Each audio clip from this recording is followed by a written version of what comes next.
Bring us up to date on what's happening in Sudan right now. Well, Elliot, first of all, the killings continue. You saw that WHO number, anywhere between 8 and some estimates are even as high as 10,000 people killed a month.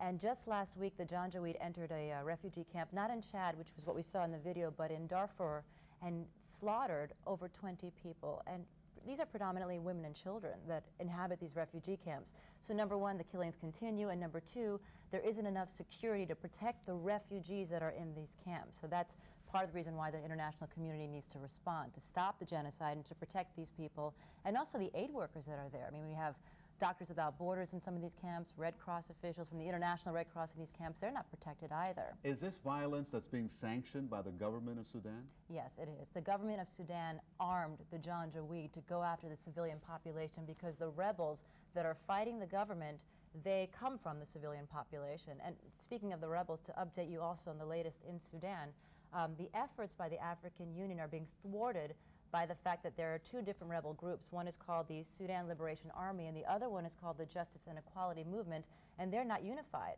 So if they're not unified, they can't come to the table and talk to the African Union and also speak to the government to try to broker some sort of peace. And while this is happening, more and more people are being killed, and much of the world is not paying attention. Judy, give you the final word. Do you think people are finally going to pay attention to this? I hope so. I think Americans have huge hearts, and when they see something like this, they do respond. Specifically, what people need to do here in Florida is to contact their elected representatives, Mel Martinez, Clay Shaw, Ileana Ross-Layton, and Bill Nelson. Write them letters and shame them into action, shame them into doing something about Sudan. And also get the media to do more reporting, and for that, congratulations to you for bringing this to the forefront. Thank you. Okay.